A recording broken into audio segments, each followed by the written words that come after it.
शान्ति ओम शान्ति ओम शान्ति ओम शान्ति ओम शान्ति। ओम शान्ति। आज मिति 2078 साल श्रावण महिनाको 6 गते बुधबार, तदनुसार 21/8 सन् 2021 को बाबाको साकार महावाक्य मुरलीको सारमा बाबा भन्नुहुन्छ, मिठे बच्चे जी बाबा। बाबा आउनु भएको छ। अविनाशी ज्ञान रत्नहरूबाट तिमी बच्चाहरूको झोली भर्न। बाबा यस समयमा यस सृष्टिमा आउनुभयो हामी बच्चाहरूको झोली भर्न। त्यही पनि केले झोली भर्नुहुन्छ त? अविनाशी ज्ञान रत्नहरूले झोली भर्नुहुन्छ। यी एक एक ज्ञान रत्न लाखौं रुपैयाँका छन्। कति अमूल्य छ बाबाले दिने ज्ञान रत्न, जुन अविनाशी छ, जुन लाखौं रुपैयाँका छन् भन्नुहुन्छ बाबा। त हामीलाई यसको कति महत्त्व हुनुपर्छ, हैन? बाबा प्रश्न सोध्नुहुन्छ, गुप्त दानको यति धेरै महत्त्व किन छ? भक्ति मार्गमा पनि दान गरिन्छ, ज्ञान मार्गमा पनि दान गरिन्छ, त दानको यति धेरै महत्त्व किन छ? त्यही पनि गुप्त दानको।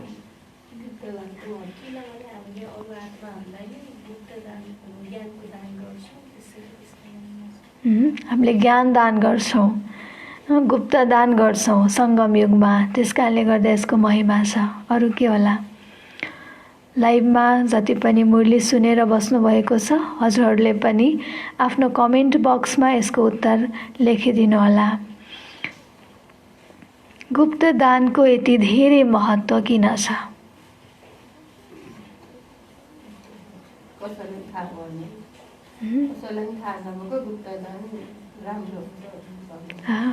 भनिन्छ नि, एउटा हातले दिएको दान अर्को हातलाई थाहा नहोस्, हैन? त गुप्त दान दिने चलन छ, भक्ति मार्गमा पनि छ, ज्ञान मार्गमा पनि छ। त्यसको महत्त्व किन छ भनेर बाबा सोध्नुहुन्छ। बाबा उत्तरमा बताउनुहुन्छ, किनकि बाबाले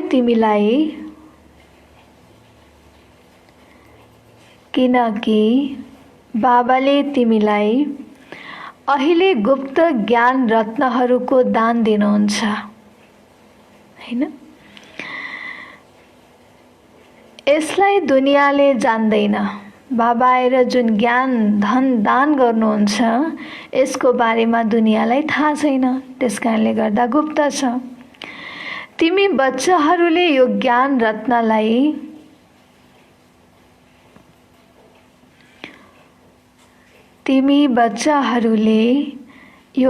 रत्नलाई दान गरेर विश्वको राजाई लिन्छौ। बाबाले आएर हामीलाई दिनुहुन्छ, फेरि हामीले अरूलाई दिन्छौँ, र यही दानबाट नै हामीले विश्वको राजाई लिने हो। यो पनि गुप्त छ नि, यो पनि गुप्त छ नि। न कुनै लडाई, न कुनै गोला बारुद आदि।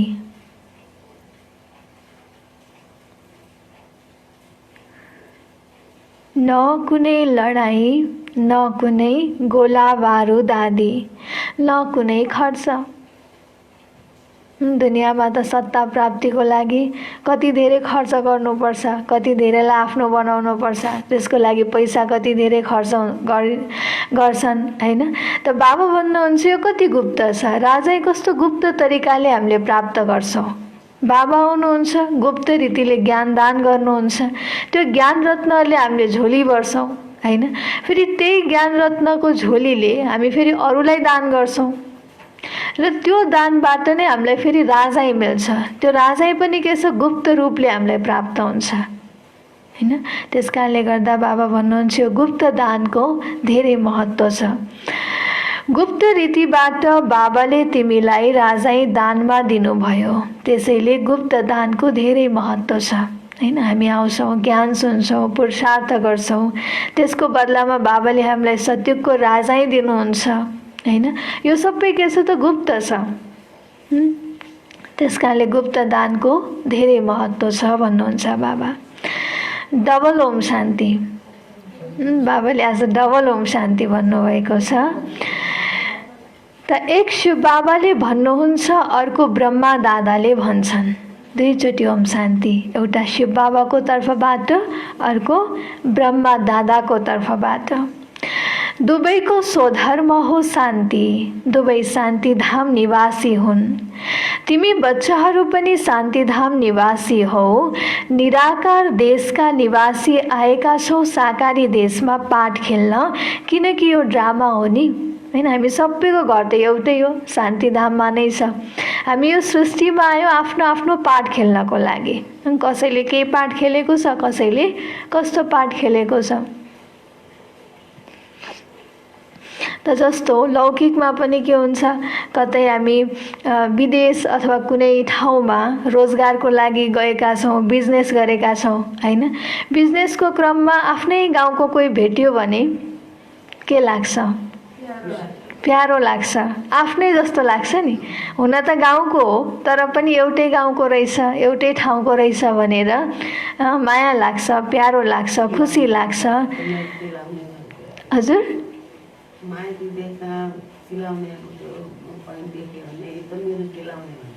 ए हजुर होइन, त आफ्नो देशको, आफ्नो ठाउँको हुन त त्यो आफ्नो होइन, तर पनि त्यो देशको केही देख्यो भने पनि यो मेरो हो हैन, माया हुन्छ। त्यसरी नै हामी सबै त कहाँ हौँ, एउटै गाउँ छ हाम्रो, एउटै देश छ। हामी सबै आत्माहरूको देश हो परमधाम हैन। यहाँ त हामी आफ्नो कर्म गर्नको लागि आएका हौँ, पाठ खेल्नको लागि आएका हौँ। देश त हाम्रो एउटै नै हो भनेपछि एक आपसमा पनि हाम्रो कति धेरै स्नेह हुनुपर्छ, प्यार हुनुपर्छ। त अन्त्यको ज्ञान भरिएको छ। बाबा भन्नुहुन्छ, हामी यो सृष्टिमा आयो ड्रामाको लागि। बच्चाहरूको बुद्धिमा ड्रामाको आदि मध्य अन्त्यको ज्ञान भरिएको छ। माथिदेखि लिएर तलसम्म सर्वोच्च भगवान, उहाँका साथमा बच्चाहरू। यी कुरालाई राम्ररी बुझ। तिमी सिवाय अरू कसैमा यो ज्ञान छैन। तिमीले पढ्छौ ईश्वरीय विद्यालयमा। भगवान उवाच, भगवान त एउटै हुनुहुन्छ हैन। हामी सबै कहाँ पढिराखेका छौँ? ईश्वरीय विश्वविद्यालयमा, जहाँ स्वयं भगवान आएर हामीलाई पढाउनुहुन्छ। हामी जुनै पनि उमेरका हौँ, कुनै पनि धर्मका हौँ, सबैले पढ्ने पढाइ के छ? एउटै छ। टिचर पनि एउटै हुनुहुन्छ हैन। फेरि बाबाले सृष्टि रच्नुहुन्छ अनि भनिन्छ प्रजापिता ब्रह्मा। शिवलाई प्रजापिता भनिँदैन। प्रजा त जन्म मरणमा आउँछन्, आत्मा संस्कारका आधारमा जन्म मरणमा आउँछ। फेरि हुनुपर्छ प्रजापिता ब्रह्मा। गायन गरिएको छ, परमपिता परमात्माले प्रजापिता ब्रह्माद्वारा रचना रच्नुहुन्छ। उहाँलाई बोलाइन्छ नै पतित पावन आउनुहोस् भनेर। जब दुनियाँ पतित बन्छ र त्यसको अन्त्यको समय आइपुग्छ अनि बाबा आउनुहुन्छ पतितबाट पावन बनाउन हैन। बाबा पनि हर समयमा त आउनुहुन्न, बाबाको पनि आफ्नै पाठ छ नि, आउने आफ्नै समय छ। जब यो सृष्टि एकदम पतितपनामा हुन्छ, सम्पूर्ण आत्माहरू पतित बनेका हुन्छन् हैन, सृष्टिको अन्तिम घडी चलिराखेको हुन्छ, त्यो समयमा स्वयं निराकार परमपिता परमात्मा आउनुहुन्छ हैन। हामीले बोलाउँछौँ पतित पावन आउनुहोस् भनेर, र बाबाले हामीलाई पावन बन्ने तरिका बताउनुहुन्छ, युक्ति सिकाउनुहुन्छ। अहिले तिमीलाई सारा ज्ञान मिलेको छ। तिमी त ड्रामाका कलाकार हौ नि। सम्झिनुहुन्छ कलाकार हौ हामी? तिमी त ड्रामाका कलाकार हौ नि। हरेक कलाकारले के गर्छ? आफ्नो पाठ, आफ्नो रोल निभाउँछ। कस्तो तरिकाले भन्दा, मैले आफ्नो पाठ जेसुकै मिलेको होस् ड्रामामा, तर मैले आफ्नो पाठ बेस्ट दिनु छ, सबैभन्दा राम्रो खेल्नु छ हैन। त्यो ध्यान रहन्छ नि कलाकारलाई। त बाबा भन्दै हुनुहुन्छ तिमी त ड्रामाका कलाकार हौ नि। ड्रामाका कलाकारलाई सबैको पाठको विषयमा अवश्य पनि ज्ञान हुनुपर्छ। के पाठ छ? त्यो हुन्छ सानो हदको पाठ ड्रामा, त्यसको बारेमा त सबैलाई थाहा हुन्छ हैन। अब जस्तो हदको पाठ खेल्दाखेरि, हदको नाटक खेल्दाखेरि हैन, मान्छेको स्वभाव संस्कार अर्कै होला ओरिजिनलमा, वास्तविकतामा। तर उसलाई कहिले रिसाउने पाठ मिल्ला हैन, कहिले भिलेनको पाठ मिल्ला, भले ऊ राम्रो मान्छे छ। जस्तो नाटकमा पनि हरेक भिलेनको पाठ खेल्ने मान्छेहरू नराम्रा हुन्छन् भन्ने हुन्छ र साँच्चैको हुँदैन नि। उनीहरूलाई त्यो पाठ पो त्यस्तो मिलेको छ त नि हैन। त्यसरी नै यो कलियुगको अन्तिम समयमा जब हामी यो सृष्टिरूपी रङ्गमञ्चमा आफ्नो पाठ निभाइराखेका छौँ, हामी सबैको ओरिजिनल स्वरूप, ओरिजिनल संस्कार भनेको त हैन, हामी त देवी देवता हौँ। पहिला त हाम्रो ओरिजिनल संस्कार त देवी देवताको हो। तर त्यो के छ त भन्दा अहिले त्यो संस्कार छैन, हामीसँग मर्ज रूपमा छ। त अहिले जुन स्वभाव संस्कार हामी देखिराखेका छौँ, हामीले के बुझ्न पर्यो, त्यो आत्माले आफ्नो पाठ खेलिराखेको छ हैन। तर वास्तवमा नराम्रै रोल रहेछ भने पनि त्यो उसको पाठ हो, तर उसको ओरिजिनल स्वभाव संस्कार त अर्कै छ। त्यो ज्ञान हुनु पर्यो नि हामीलाई हैन। त चाहौँ भने लेख्न पनि सक्छौँ, याद गर्न सक्छौँ, छोटो हुन्छ। यो त धेरै ठुलो बेहदको ड्रामा हो, जसलाई बाबाले सतयुगदेखि कलियुगको अन्त्यसम्म जानेका छौँ। अहिले तिमी बच्चाहरूलाई थाहा छ, हामीलाई बेहदको बाबाद्वारा बेहदको वर्षा मिल्छ। फेरि हदका पिताबाट हदको वर्षा, हदको सम्पत्ति मिल्छ। बाबाले सम्झाउनु भएको थियो, जो राजा बन्छन् उनीहरूले अघिल्लो जन्ममा दान पुण्य आदि गरेर एक जन्मको लागि राजा बन्छन्। राजा पनि कसरी बने त?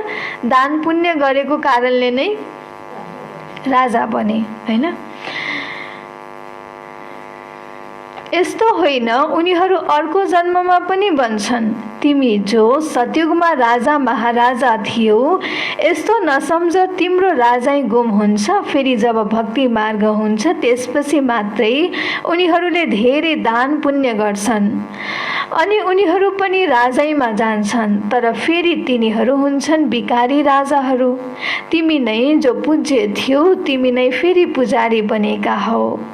त्यो हुन्छ अल्पकालको सुख, दुःख त केवल अहिले हुन्छ। अहिले तमो प्रधानतामा पनि तिमीलाई सुख छ, कुनै लडाइँ झगडाको कुरा छैन।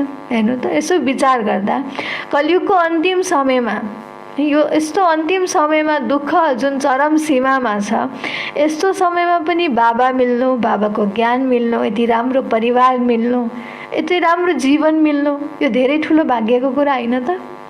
हैन, हो नि? त यो त पछि बाबा भन्दै हुनुहुन्छ, अहिले तम प्रधानतामा पनि तिमीलाई सुख छ, कुनै लडाइँ झगडाको कुरा छैन। यो त पछि हुन्छ जब लाखौंको संख्यामा हुन्छन् अनि लडाइँ आदि सुरु हुन्छ। तिमी बच्चाहरूलाई त सतयुग त्रेता द्वापरमा पनि सुख हुन्छ। तमो प्रधानता सुरु भएपछि अलिकति दुःख हुन्छ। हामी बच्चालाई जब तमो प्रधानता सुरु हुन्छ त्यतिखेर अलिकति मात्र दुःख हुन्छ। अहिले त छ नै तमो प्रधान। बाबाले सम्झाउनुहुन्छ, यो हो नै तमो प्रधान दुनियाँ। अब दुनियाँ नै तमो प्रधान छ भने दुःख त हुने नै भयो। तिमीले जानेका छौ यो बेहदको ड्रामा हो, यसबाट कोही पनि छुट्न सक्दैन। हैन, यो ड्रामाबाट आफ्नो पाठ देखेर हे भगवान मलाई यो पाठबाट छुटकारा दिलाइदिनुहोस् भनेर पनि कसैले यो पाठबाट छुट्नेवाला छैन भन्नुहुन्छ बाबा। मनुष्य दुखी भएपछि दिक्क हुन्छन् अनि भन्छन् भगवानले यस्तो खेल किन रच्नु भएको होला। यदि भगवानले नरच्नु भएको भए दुनियाँ हुने नै थिएन, केही हुँदैन थियो।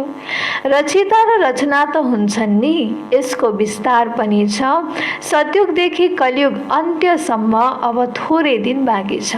सबै कुरा भगवानले किन गर्नुभयो होला भन्छन् हैन। तर भगवानले जब सृष्टि रच्नुभयो, कस्तो सृष्टि रच्नु भएको थियो त? उहाँले कलियुग त रच्नु भएको होइन हैन। भगवानले जब हामीलाई यो धरतीमा पठाउनु भयो त्यतिखेर त्यो सृष्टि सुन्दर थियो, सतयुगी थियो यो सृष्टि हैन। तर के भयो त भन्दा आत्माहरूकै आफ्नो कर्मले गर्दा उनीहरूले विकर्म गर्न थाले अनि सृष्टिमा तमो प्रधानता सुरु हुन थाल्यो। र यो हालत सृष्टिको कसको कारणले भयो? हाम्रो आफ्नै कर्मको कारणले गर्दा। अनि हामी के भन्छौँ, जब त्यो कर्मको फल हामीले प्राप्ति गर्छौँ अनि भगवानलाई दोष लगाउँछौँ हैन, हे भगवान यस्तो किन बनाउनु भयो, वास्तवमा बनाएको त शिव बाबाले होइन हैन।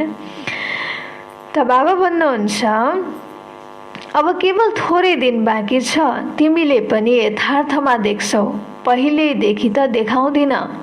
5000 वर्षको चक्र अब थोरै मात्र बाँकी छ, त्यो अहिले कहाँ देखाउँछु र, जब हुन्छ तब त्यसलाई पनि साक्षी भएर देख्छौ। जो हुनुपर्ने हुन्छ त्यो कल्प पहिला जस्तै हुन्छ, यो त देखेकै छौ, तयारी भइरहेको छ। बाबाले त हामीलाई बार बार सम्झाइरहनु भएको छ, सृष्टिको अन्तिम समयमा यस्तो हुनेवाला छ, यी कुराहरू घट्नेवाला छन्, आफूलाई अहिले देखुन्ट नै एकदम तयारी राख, एभर रेडीको पाठ खेल भन्नुभएको छ बाबाले। एकदम जतिखेर पनि कुनै परिस्थिति आउन सक्छ, त्यस कारणले एभर रेडी। यो त बाबाले हामीलाई पहिल्यै देखुन्ट नै इसारा दिइराख्नु भएको छ। त विनाश त अवश्य पनि हुन्छ नै, सबैको तयारी भइरहेको छ, त्यो ड्रामामा पहिल्यैदेखि निश्चित छ। विनाश अवश्य हुन्छ। अहिले तिमी बच्चाहरूलाई बाबाले सम्झाउनुहुन्छ, तिम्रो आत्मा जुन तमो प्रधान बनेको छ त्यसलाई पनि यहाँ सतो प्रधान बनाउनु छ भन्छ नि। विनाश नगरिदिनु बाबा पनि भन्न सक्छन् बच्चाहरूले हैन, तर विनाश त ड्रामामा के छ निश्चित छ हैन। यो विनाश किनकि विनाश नभएसम्म सत्यको स्थापना त हुँदैन नि हैन। कुनै रोग लागेको छ त्यसको लागि अपरेसन त गर्न पर्यो, भले अलिकति दुखाइ त होला, तर त्यो दुखाइलाई के गर्न पर्यो, सहन पर्यो हैन। तर डक्टरको के हुन्छ त भन्दा उसले चाहन्छ बिरामीलाई थोरै भन्दा थोरै कष्ट दिएर उसलाई त्यो रोगबाट मुक्ति दिलाउन चाहन्छ हैन। त्यसरी नै बाबाले पनि विनाश पश्चात त के छ, सतयुगको स्थापना छ, सतयुग दुनियाँ यो धरतीमा आउँछ भनेपछि त्यसको लागि थोरै परिवर्तन त चाहियो हैन। त बाबा भन्नुहुन्छ यो कुरा तिमीले अहिले बुझेका छौ, बाबा गुप्त रूपमा आउनुहुन्छ, गुप्तै रहेर तिमीलाई ज्ञान दिइरहनु भएको छ। बाबा कुन समयमा आउनुभयो कसैलाई पनि थाहा भएन। ब्रह्माको तनमा शिव बाबा आउनुभयो, तर ब्रह्मालाई पनि थाहा थिएन यो के भइराखेको छ हैन। जब दादा लेखराज भक्तिमा यति कट्टर हुनुहुन्थ्यो, पक्का हुनुहुन्थ्यो, जब पहिलो पटक ब्रह्मा बाबाको तनमा शिव बाबाको प्रवेशता भयो हैन, त्यतिखेर पनि बाबालाई अचम्म लागिराखेको थियो के भइराखेको छ। यति गुप्त रीतिले बाबा आउनुभयो। तब जब पछि बिस्तारै बिस्तारै बाबाले आफ्नो परिचय दिन थाल्नुभयो अनि बल्ल के हुँदै गयो त भन्दा यो रहस्यहरू खोलिन थाल्यो, नत्र बाबा यति गुप्त रीतिले आउनुभयो हैन। त फेरि ज्ञान पनि हामीलाई गुप्त रीतिले नै दिइराख्नु भएको छ। बाबा यस सृष्टिमा भगवान अवतरित हुनुहुन्छ, यो कुरा त सबैलाई त थाहा छैन हैन। त यो पनि गुप्त नै छ, दुनियाँमा कसैले जान्दैन। गुप्त रीतिबाट तिमीले विश्वको राज्य लिन्छौ, कुनै पनि आवाज हुँदैन हैन। कुनै राज्यलाई लिनु छ भने कति ठुलो लडाइँ झगडा युद्ध कति ठुलो चल्थ्यो होला, तर बाबा आउनुहुन्छ यस्तो गुप्त रीतिले ज्ञान दान गर्नुहुन्छ। गुप्त रीतिको पुरुषार्थ छ, त्यो पुरुषार्थबाट नै फेरि राजाई पदको प्राप्ति छ। कति गुप्त छ हैन। बिल्कुलै गुप्त दान भनिन्छ। बाबा आएर बच्चाहरूलाई अविनाशी ज्ञान रत्नहरूको गुप्त दान दिनुहुन्छ। बाबा पनि कति गुप्त हुनुहुन्छ, कसैले पनि जानेको छैन। सङ्गम युगमा यो गुप्त दानको यति धेरै महत्त्व रहेछ। स्वयं भगवान आएर पनि गुप्त कार्य गर्नु हुँदो रहेछ। त्यसकारणले भक्ति मार्गमा पनि गुप्त दानको के छ, धेरै महिमा छ। सङ्गम युगको नै यादगार बन्ने हो भक्ति मार्गमा।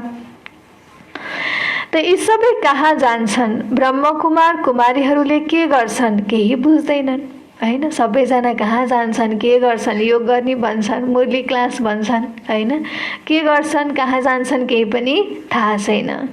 तिमी बच्चाहरूलाई थाहा छ बाबा कति गुप्त हुनुहुन्छ। तिमी बच्चाहरूलाई गुप्त रूपमा विश्वको मालिक बनाउनुहुन्छ। न कुनै लडाइँ, न कुनै गोला बारुद, न कुनै खर्च हैन। विश्वको राजाई दिनको लागि आज एउटा सानो पोस्टको लागि पनि चुनाव गर्नुपर्छ। कति ठुलो हैन, कति ठुलो सङ्घर्ष गर्छन् मान्छेहरूले, कतिलाई आफ्नो बनाउनुपर्छ, कति खर्च गर्नुपर्छ। तर बाबाले कति गुप्त रीतिले साधारण बच्चाहरूलाई, पतित आत्माहरूलाई पावन बनाएर, कति श्रेष्ठ देवतुल्य आत्मा बनाएर फेरि सतयुगी राज्यको राज्य भाग्य प्रदान गर्नुहुन्छ हैन। त बाबा भन्दै हुनुहुन्छ, न कुनै लडाइँ, न कुनै गोला बारुद, न कुनै खर्च, यहाँ त एक सानो गाउँ लिनको लागि नै कति झगडा मारामार चल्छ हैन। एउटा सानो गाउँ लिनको लागि, एउटा सानो गाउँको मुखिया बन्नको लागि हैन। सानो गाउँ त छोडिदिनुहोस्, एउटा हैन सानो सीमा पनि हुन्छ नि दाजुभाइको अंशबीच, थोरै टुक्रा जमिनको लागि पनि कति ठुलो मारामार, कति ठुलो झै झगडा हुन्छ। बाबा आएर गुप्त दान दिनुहुन्छ, अविनाशी ज्ञान रत्नबाट तिम्रो झोली भर्नुहुन्छ। भन्छन् भरिदिनुहोस् झोली शिव भोला भण्डारी। गायन पनि गरिन्छ नि, भगवान हाम्रो झोली भरिदिनुहोस् भनेर भक्ति मार्गमा गायन गरिन्थ्यो, शिव भोला भण्डारी भनेर गायन गरिन्थ्यो। तिमीले जानेका छौ शिव बाबाले अविनाशी ज्ञान रत्नहरूबाट हाम्रो झोली भरिरहनु भएको छ। एक एक रत्न लाखौं रुपैयाँका छन्। हेर्नु त, एक एक रत्न कति रुपैयाँका भन्नुभयो बाबाले? लाखौं रुपैयाँका छन् हैन। त हामीले यो स्मृति राख्न पर्यो। आज दिनभरि मैले बाबाको मुरलीबाट कतिवटा ज्ञानका पोइन्ट्सहरूलाई स्मृतिमा राख्छु, कति ज्ञान रत्नहरू मैले जम्मा गर्न सक्छु, अनि त्यति मैले धन जम्मा गरिराखेको छु, ज्ञान धन जो लाखौं रुपैयाँको छ हैन। त तिमीले कति रत्न दिन्छौ, फेरि तिमी कति दानी बन्छौ, त्यो पनि गुप्त छ। देवताहरूका कति हतियारहरू, हातहरू बनाइदिएका छन्। वास्तवमा केही पनि होइन। सतयुगमा देवताहरूका यतिका हात आदि त हुँदैनन् हैन। सतयुगी देवी देवताहरूका त्यति धेरै हात देखाउँछन् जो चित्रमा, त्यति धेरै हात त हुँदैनन् भन्नुहुन्छ बाबा। कलियुगमा कति अनेकौं प्रकारका हतियार बनाइदिएका छन्। विनाशको लागि त बमहरू छन्, फेरि तरवार बाण आदि के गर्ने? तिमीले भन्छौ ज्ञान खड्ग, ज्ञान तरवार उनीहरूले हतियार सम्झिएका छन् हैन। त केसँग तुलना गरिएको छ भन्दा ज्ञानसँग।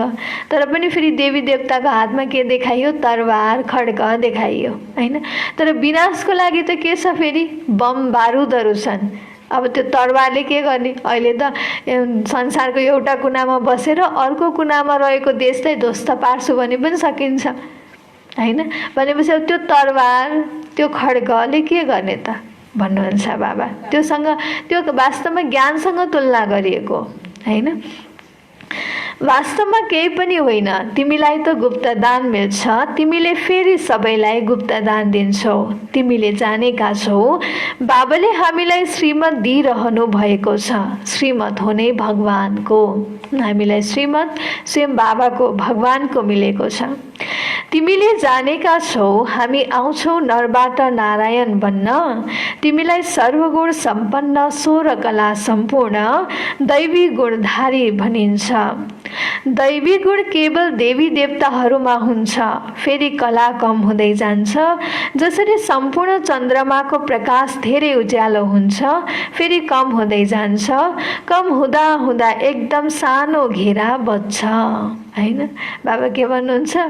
चन्द्रमाको उदाहरण दिनुभयो। पहिला ठुलो हुन्छ, फेरि सानो सानो सानो हुँदै जान्छ, लास्टमा त एउटा घेरा मात्रै बाँकी रहन्छ। पुरै हराउँदैन, रेखा अवश्य हुन्छ जसलाई औँसी भनिन्छ। यो तिम्रो हो बेहदको कुरा, तिमी 16 कला सम्पूर्ण बन्छौ। देखाउँछन् कृष्णको मुखमा उनकी आमाले चन्द्रमा देखिन्। यी हुन् साक्षात्कारका कुरा जसको ज्ञान बसेर बाबाले दिनुहुन्छ। अब तिमी सम्पूर्ण बन्नु छ।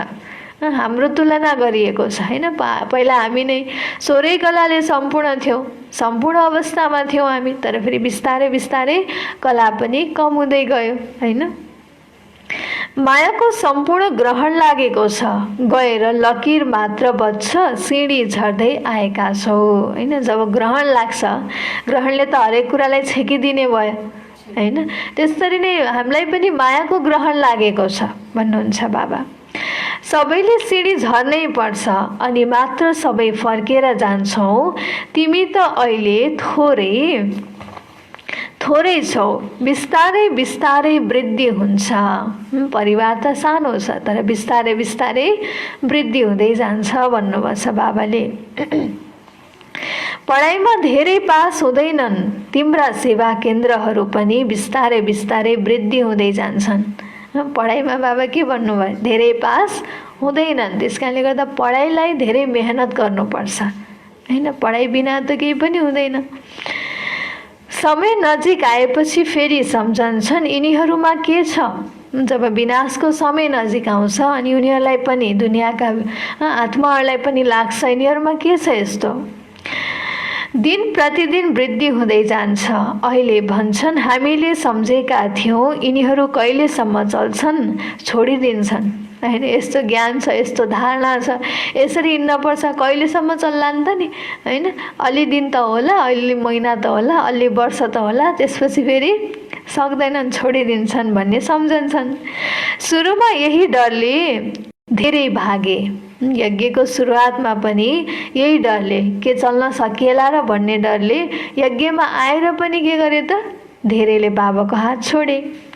थाहा छैन के होला, न यहाँको न त्यहाँको भइन्छ, त्यो भन्दा त जाउँ बरु हैन। यज्ञमा पनि त सुरुमा त परीक्षा आयो, बेगरीको पाठ चल्यो है। बाबाले पक्का बच्चाहरू बनाउन थियो, त्यत्रो 14 वर्ष तपस्या चल्यो हैन।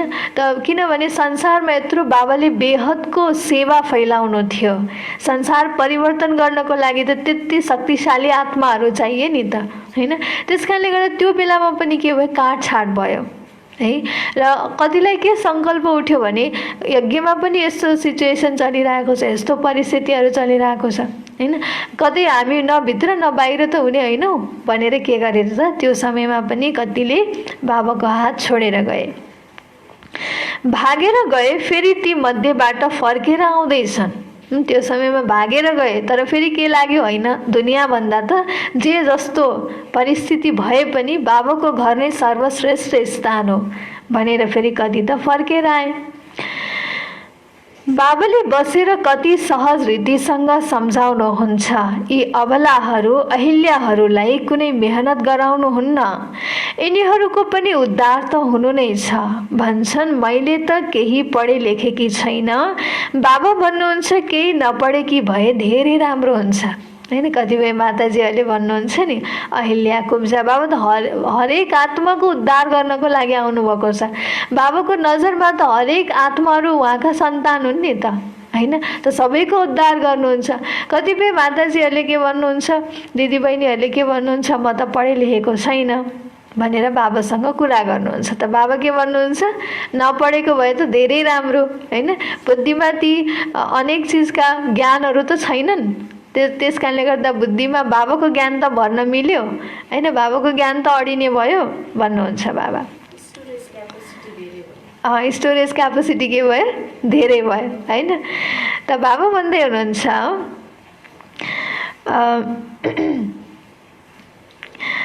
केही पढेकी भए नपढेकी भए धेरै राम्रो हुन्छ। शास्त्र आदि जति पनि पढेका छौ त्यो सबै बिर्स। मैले धेरै केही पढाउँदिनँ, केवल भन्छु मलाई याद गर्यो भने विश्वको बादशाही तिम्रो हुन्छ, तिम्रो बेडा पार हुन्छ। बच्चा जन्मियो, बाबा भन्यो अनि वर्षाको हकदार बन्छ, यहाँ पनि तिमी हकदार बन्छौ। बाप दादालाई याद गर्छौ, त्यसैले तिम्रो राजधानीको गायन गरिन्छ, सेकेन्डमा जीवन मुक्ति। धनवानहरूको हो पछाडिको पात, पहिला गरिबहरूको पालो हुन्छ हैन। बाबाले पनि पहिला गरिब बच्चाहरूको पालो दिइराख्नु भएको छ, आफ्नो सफल गर्नु पर्यो नि त हैन। बाबाले कसरी एक एक पैसा एक एक मुट्ठी यज्ञमा सफल गरेर हामी बच्चाहरूको भाग्य बनाइरहनु भएको छ। त बाबा भन्नुहुन्छ धनीहरूको त फेरि पछि छ पाठ, पहिला गरिबहरूको पालो हुन्छ, तिमीहरूसँग आफै आउँछन्। दलितहरूको पनि उद्धार हुनुपर्छ, भिल्लीहरूको पनि गायन छ। भन्छन् रामले भिल्लीका बयर खाए। वास्तवमा रामले पनि होइन, शिवबाबाले पनि होइन, हो हुन सक्छ ब्रह्माले खानुपर्छ। भिल्ली आदि आउँछन्, मानौ टोली आदि लिएर आए भने इन्कार कसरी गर्न सकिन्छ? भिल्ली गणिकाहरूले ल्याए भने तिमीले पनि खान्छौ। शिवबाबा भन्नुहुन्छ मैले त खान्न, म त अभोक्ता हुँ, तिम्रो पासमा सबै आउनेछन्, सरकारले पनि मद्दत गर्नेछ, यिनीहरूलाई उठाऊ, तिमीलाई पनि स्वाभाविक रूपमा प्रेरणा हुन्छ। बाबा भन्नुहुन्छ कि सरकारको पनि तिमीलाई मद्दत मिल्नेछ, प्रेरणा मिल्नेछ। बाबा गरिब निवाज हुनुहुन्छ, त्यसैले मैले पनि गरिबहरूलाई सम्झाऊ, भिल्लीहरूबाट पनि निस्कन्छन्। यति ठुलो वृक्ष छ, यिनीहरूमध्ये एउटै पनि देवी देवता धर्मका रहेनन्, अन्य धर्ममा परिवर्तन भएर गएका छन्। अहिले बाबा भन्नुहुन्छ जो भक्ति गर्नेहरू छन् उनीहरूलाई सम्झाऊ। बाबाले भन्दै हुनुहुन्छ जो भक्ति गर्नेहरू छन् उनीहरूलाई सम्झाऊ, किनकि भक्ति पुरा नभएसँग ज्ञान अडिन सक्दैन। ज्ञान भक्तिको फलले हामीलाई ज्ञान मिल्छ, भक्ति पनि पुरा हुनुपर्छ। त्यसकारणले गर्दा भक्ति गर्नेहरूलाई ज्ञान सम्झायो भने सहज रूपमा उनीहरूले बुझ्न सक्छन्। तिमीले देखिरहेका छौ कलमी कसरी लाग्छ, ब्राह्मण कसरी बन्छन्, जो सूर्यवंशी चन्द्रवंशी देवता बन्छन् उनै आउँदै जान्छन्। एक पटक मात्र सुने भने पनि स्वर्गमा अवश्य पनि आउँछन्। बाबाले काशी कल्वटको पनि उदाहरण सुनाउनु भएको छ। बाबा के भन्दै हुनुहुन्छ? एक पटक पनि, यो त अविनाशी ज्ञान हो हैन, एक पटक पनि बाबाको यो अविनाशी ज्ञान कसैले सुन्छ भने ऊ कहाँ जान्छ त? स्वर्गमा जान्छ हैन। गएर त स्वर्गमा पनि आउँछन्। बाबाले काशी कल्वटको पनि उदाहरण सुनाउनु भएको छ।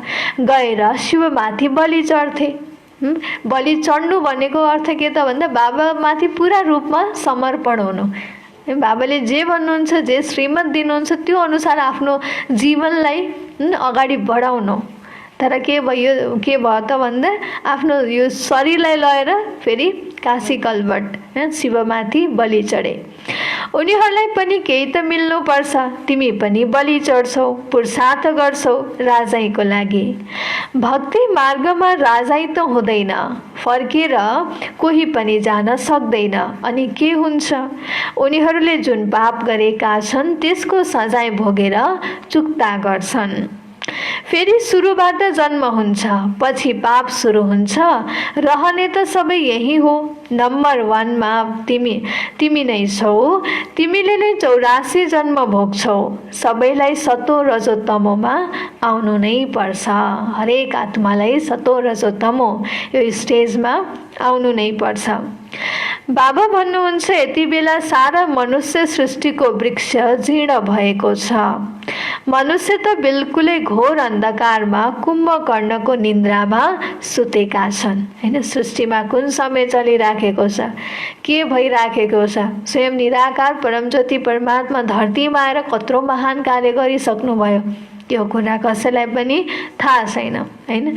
ज्ञान सुनाउन खोजे पनि फेरि के छ त भन्दा अज्ञान निन्द्रामा छन्।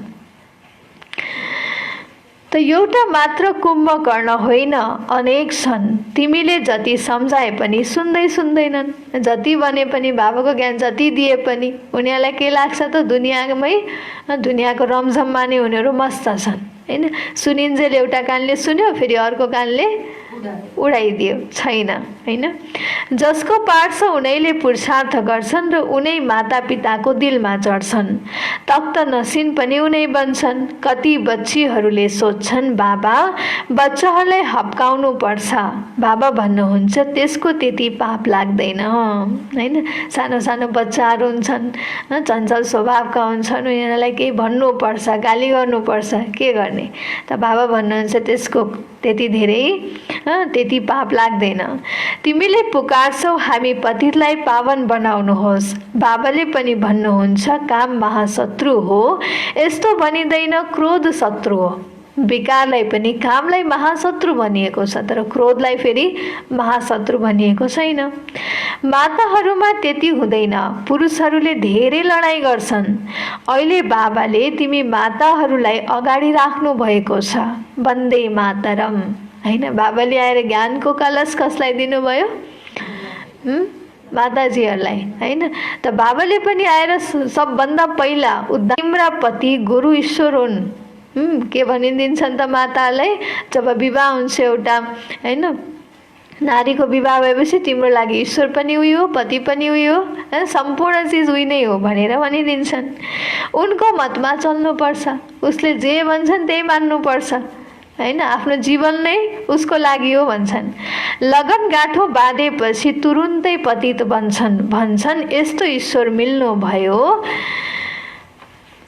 यसलाई अब रामराज्य स्थापना हुन्छ, बाँकी सबै मर्दै जान्छन्, हैन? त बाबाले सम्झाउनु भएको छ विनाशकालमा विपरीत बुद्धि, विनाशकालमा प्रीत बुद्धि। तिम्रो परमपिता परमात्मासँग प्रीत बुद्धि छ। कसैको विनाशकालमा परमात्मासँग प्रीत बुद्धि छ, कसैको फेरि विपरीत बुद्धि छ। तिम्रो आत्माले जान्दछ शिव बाबा यिनमा आउनुहुन्छ, यिनीद्वारा मैले सुनिरहेको छु। यति सानो बिन्दु छ, शिव बाबाको यो अस्थायी रथ हो, यिनीद्वारा यो रुद्र ज्ञान यज्ञ रचिएको हो, हैन? शिव बाबाको अस्थायी रथ, आफ्नो रथ छैन शिव बाबाको, तर आएर ज्ञान सुनाउनु पर्यो, हैन? राजयोग सिकाउनु पर्यो, आत्मालाई पवित्र बनाउनु पर्यो। यो युक्ति सिकाउनको लागि, आफ्नो दिव्य कर्तव्य गर्नको लागि बाबालाई पनि त साकार माध्यम चाहियो। त्यसकारणले गर्दा बाबाले ब्रह्माको तन, हैन, यो अस्थायी रथ लिनुभयो। त बाबा भन्दै हुनुहुन्छ शिव बाबाको यो अस्थायी रथ हो, यिनीद्वारा यो रुद्र ज्ञान यज्ञ रचिएको हो, जुन वृद्धि हुँदै जान्छ। बच्चाहरूको थोपा थोपाबाट तलाउ भरिरहन्छ। बच्चाहरूले आफ्नो सफल गरिरहन्छन्, किनकि जानेका छन् यो त सबै माटोमा मिल्छ, हैन? बच्चाहरूको थोपा थोपा थोपा मिलाएर बाबाले, हेर्नु त, बच्चाहरूको भाग्य बनाइदिनु भएको छ बाबाले, हैन? हरेकको थोपा थोपा मिलेर तलाउ बनाउनु भएको छ। सबैको सानो सानो सहयोगले कति ठुलो कार्य सम्पन्न गर्दै हुनुहुन्छ बाबा। भगवान हुनुहुन्छ, चाहेको भए त कोही धनी व्यक्तिलाई, हैन, टचिङ गराएर बाबाले सहयोग गर्न लिन सक्नुहुन्थ्यो, हैन? ऊद्वारा नै सबै कार्य गराउन सक्नुहुन्थ्यो। तर बाबाले के भन्नुभयो? कसको सफल गराउनु छ पहिला? गरिब बच्चाहरूको सफल गराउनु छ पहिला, हैन? त्यसकारणले गर्दा बाबाले हरेकको पाइ पैसालाई सफल गराउँदै हुनुहुन्छ, किनकि सबै त माटोमा मिल्नेवाला छ, केही पनि रहँदैन। यदि त सफल होस्, सुदामाको पनि उदाहरण छ नि। बच्चीहरूले बाबाको पासमा चामल मुठी वा 6-8 रुपैयाँ पठाइदिन्छन्। वाह बच्ची, हैन? कति भावनाले बाबाको घरमा, हैन, चामल मुठी।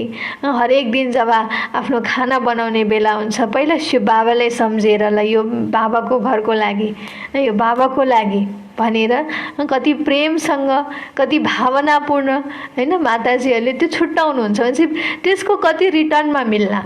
बाबा कति खुसी हुनुहुन्छ त्यो भावना देखेर, हैन? बाबा त गरिब निवाज हुनुहुन्छ नि। यो सबै ड्रामामा निश्चित छ, फेरि पनि हुन्छ। बान्देलीहरू छन्, बाबा भन्नुहुन्छ भाग्यशाली छौ, शिव बाबाको हात त मिल्यो नि। कति बाँदेलीहरूले कति प्यारसँग भगवानको याद गर्छन्। जति परिस्थिति आउँछ त्यति झन् बाबाको धेरै याद आउँछ, हो कि होइन? हजुरलाई एकदम सही रूपमा, यथार्थ रूपमा आफूलाई अनुभव छ नि, हैन? जब अलिकति केही परिस्थिति आउँछन्, सबभन्दा सुरुमा झन् बाबाको याद बढ्छ। नत्र सबै हाँसी खुसी नै चलिरहेको छ भने, हैन, त्यति धेरै फेरि ध्यान रहँदैन बाबामा। तर अलिकति परीक्षा आउने बित्तिकै बाबा बाबा बाबा, के गर्ने होला बाबा, हैन? त त्यसरी नै बाबा भन्नुहुन्छ बान्देलीहरू पनि छन्, उनीहरूले बाबालाई कति याद गर्लान्, हैन? त एक दिन आउनेछ, सबै आर्य समाजी आदि पनि आउनेछन्। जान्छन् कहाँ? मुक्ति, जीवन मुक्तिको पसल त एउटै छ। जाने द्वार, जाने गेट, पाउने सामान त एउटै ठाउँमा छ भनेपछि जति जहाँ भट्किए पनि अन्तिम समयमा आउन पर्ने त यो स्थान नै हो भन्नुहुन्छ बाबा। सजाय खाएर सबै मुक्तिमा जानु छ, यो हो परिवर्तनको समय, सबै फर्केर जान्छन्, यो हो प्रियतमको बरियात। कसरी बरियात जान्छन् त्यो पनि साक्षात्कार हुन्छ, तिमीहरू सिवाय अरू कसैले देख्न सक्दैन। अच्छा, मिठे मिठे सिकिलदे बच्चाहरूप्रति माता पिता बाप दादाको याद प्यार एवं गुड मर्निङ। रुहानी बाबाको रुहानी बच्चाहरूलाई नमस्ते, रुहानी बच्चाहरूको रुहानी बाबालाई गुड मर्निङ। नमस्ते बाबा, नमस्ते, गुड मर्निङ। धारणाको लागि मुख्य सार। पहिलो नम्बर, बाबाद्वारा ज्ञानको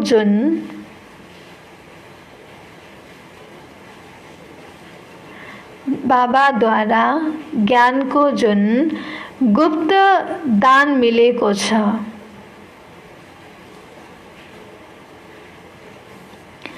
त्यसको महत्त्वलाई जानेर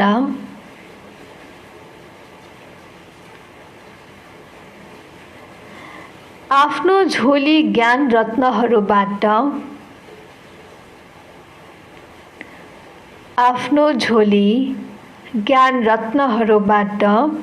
भरपूर बनाउनु छ।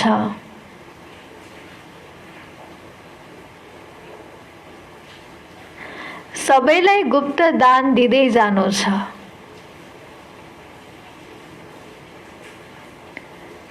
सबैलाई गुप्त दान दिँदै जानु छ। 2 नम्बर, यस परिवर्तनको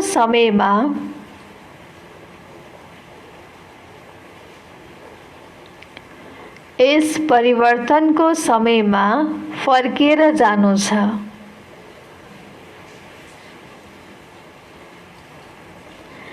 त्यसैले आफ्नो सबै कुरा सफल गर्नु छ।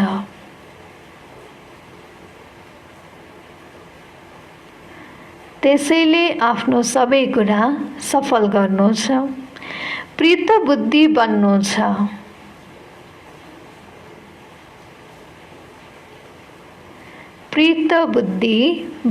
छ। मुक्ति र जीवन मुक्तिको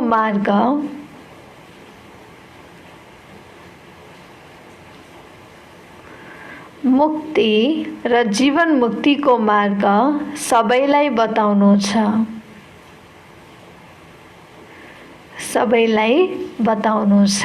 बाबाले धारणाको लागि मुख्य सारमा बताउनु भयो, बाबाद्वारा ज्ञानको जुन गुप्त दान मिलेको छ त्यसको महत्त्वलाई जानेर आफ्नो झोली ज्ञान रत्नहरूबाट भरपूर बनाउनु छ। हैन, आफ्नो जुन झोली छ यो बुद्धिरूपी झोलीलाई बाबाको ज्ञान रत्नहरूले भरपूर बनाउनु पर्यो। हेर्नु त, जब द्वापर युग सुरु भयो अनेक कुराले हाम्रो यो बुद्धि भरिँदै आएको छ। हैन, जुन कुराबाट हामीलाई प्राप्ति त केही पनि छैन, झन् हामी तमो प्रधानतामा छौँ।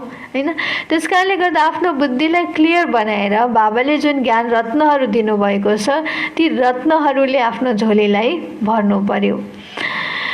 त सबैलाई गुप्त दान दिँदै जानु छ। 2 नम्बर, यस परिवर्तनको समयमा फर्केर जानु छ, त्यसैले आफ्नो सबै कुरा सफल गर्नु छ। लिएर जाने त केही पनि होइन, त्यो त अज्ञान कालमा पनि हामीले भन्थ्यौँ नि त। हैन, आखिर लिएर जानु के छ र?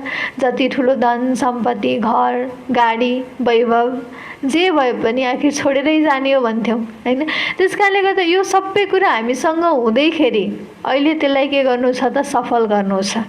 लिएर जाने के हो? हैन, पुण्यको खाता जम्मा गर्ने कसरी? हैन, त्यो लिएर हामीले जानु छ, पुण्यको खाता लिएर जानु छ।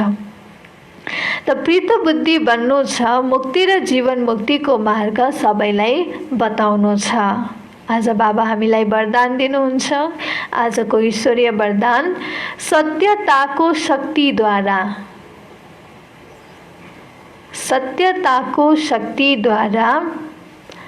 प्रकृति वा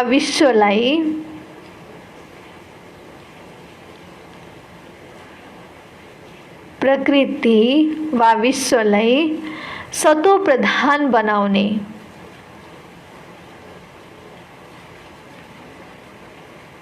मास्टर विधि विधाता भव।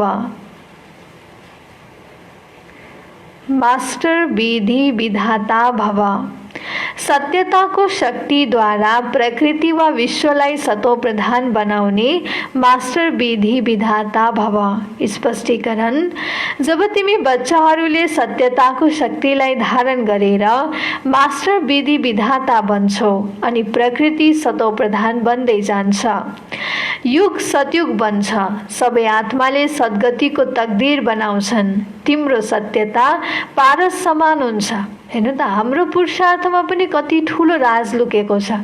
हामीले आफ्नो अवस्था बनाउनुमा पनि विश्वको कल्याण समाएको छ हैन। त्यसकारणले बाबाले हामीलाई कति श्रेष्ठ आत्मा बनाउनु भयो। बाबाले हामीलाई पूर्वज आत्मा भन्नुहुन्छ नि हैन। त त्यसै सत्यताको शक्तिले आत्मालाई, प्रकृतिलाई, समयलाई, सबै सामग्रीलाई, सबै सम्बन्धलाई, संस्कारलाई, आहार व्यवहारलाई सतोप्रधान बनाइदिन्छ। हाम्रो सत्यताको शक्तिले कति धेरै परिवर्तन ल्याउँछ हैन। आजको स्लोगन: योगी आत्मा उसलाई भनिन्छ जसलाई प्रकृतिको हलचलले पनि आकर्षित गर्दैन। योगी आत्मा उसलाई भनिन्छ जसलाई प्रकृतिको हलचलले पनि आकर्षित गर्दैन। यदि सानोतिनो कुराहरूले हामीलाई आकर्षित गर्छ भने हैन, त्यो चाहिँ सच्चा योगी तपस्वी भएन। जस्तो देखाउँछ नि, योग गर्न बसेको ऋषिमुनिहरूले तपस्या गर्न बसेको, अनि त्यो तपस्यालाई भङ्ग गर्नको लागि अनेक प्रकारका चिजहरू अगाडि आउँछन्। कहिले पानी पर्छ, कहिले हैन घाम चर्किन्छ, कहिले हावा लाग्छ, हुरी लाग्छ, तर पनि ऊ आफ्नो तपस्यामा अडिग रहन्छ। कहिले कुनै परिस्थितिहरू आउँछन् तर पनि आफ्नो तपस्यालाई भङ्ग गर्दैन। त्यसकारणले गर्दा कुनै पनि चिजले हामीलाई आकर्षित नगरोस् अनि बल्ल हामी के हौं त? सच्चा तपस्वी, सच्चा योगी हौ। ओम शान्ति। आज बाबाले मुरलीको सारमा बताउनु भयो, मिठे बच्चे, बाबा आउनु भएको छ अविनाशी ज्ञान रत्नहरूबाट तिमी बच्चाहरूको झोली भर्न। यी एक एक ज्ञान रत्न लाखौं रुपैयाँका छन्। प्रश्न: गुप्त दानको यति धेरै महत्त्व किन छ? उत्तर: किनकि बाबाले तिमीलाई अहिले गुप्त ज्ञान रत्नहरूको दान दिनुहुन्छ। यसलाई दुनियाँले जान्दैन। तिमी बच्चाहरूले ज्ञान रत्नलाई दान गरेर विश्वको राजाई लिन्छौ। यो पनि गुप्त छ नि। न कुनै लडाई, न कुनै गोला बारुद आदि, न कुनै खर्च। तिमी गुप्त रीतिबाट बाबाले तिमीलाई राजाई दानमा दिनुभयो। त्यसैले गुप्त दानको धेरै महत्त्व छ। ओम शान्ति।